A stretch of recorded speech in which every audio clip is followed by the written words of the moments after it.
3 months later. The kangaroo still continues to grow, which is very strange and perplexing. I never knew one to be so long getting its growth. It has fur on its head now, not like kangaroo fur, but exactly like our hair, except that it is much finer and softer, and instead of being black, is red. I am like to lose my mind over the capricious and harassing developments of this unclassifiable zoological freak. If I could catch another one! But that is hopeless. It is a new variety and the only sample. This is plain. But I caught a true kangaroo and brought it in, thinking that this one, being lonesome, would rather have that for company than have no kin at all, or any animal it could feel a nearness to or get sympathy from in its forlorn condition, here among strangers who do not know its ways or habits, or what to do to make it feel that it is among friends. But it was a mistake. It went into such fits at the sight of the kangaroo that I was convinced it had never seen one before. I pity the poor noisy little animal, but there's nothing I can do to make it happy. If I could tame it, but that is out of the question. The more I try, the worse I seem to make it. It grieves me to the heart to see it in its little storms of sorrow and passion. I wanted to let it go, but she wouldn't hear of it.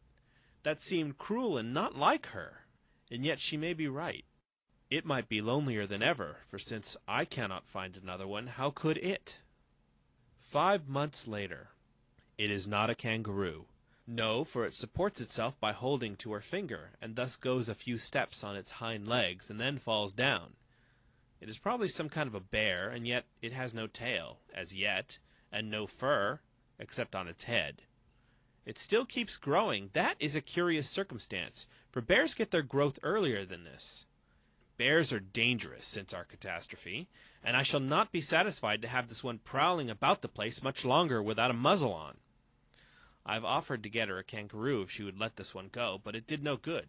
She is determined to run us into all sorts of foolish risks, I think. She was not like this before she lost her mind. A fortnight later. I examined its mouth. There's no danger yet. It has only one tooth. It has no tail yet. It makes more noise now than it ever did before, and mainly at night. I have moved out.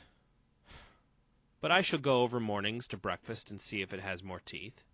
If it gets a mouthful of teeth, it will be time for it to go, tail or no tail, for a bear does not need a tail in order to be dangerous. 4 months later. I've been off hunting and fishing a month, up in the region that she calls Buffalo. I don't know why, unless it is because there are not any buffaloes there. Meantime, the bear has learned to paddle around all by itself on its hind legs, and says Papa and Mama. It is certainly a new species.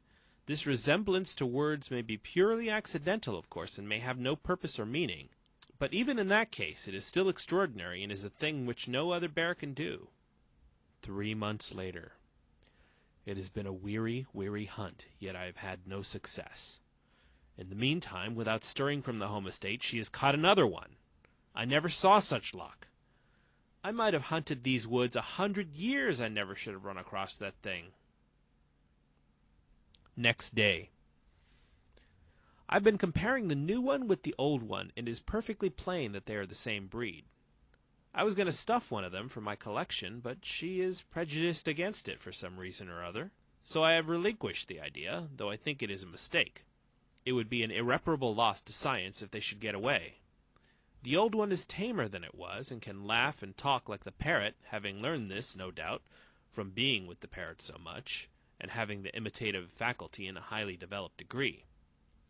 I shall be astonished if it turns out to be a new kind of parrot, and yet I ought not to be astonished, for it has already been everything else it could think of, since those first days when it was a fish. The new one is as ugly now as the old one was at first, has the same sulphur and raw meat complexion, and the same singular head without any fur on it. She calls it Abel. 10 years later. They are boys. We found it out long ago. It was their coming in that small, immature shape that puzzled us. We were not used to it. There's some girls now. Abel is a good boy, but if Cain had stayed a bear, it would have improved him. After all these years, I see that I was mistaken about Eve in the beginning. It is better to live outside the garden with her than inside it without her.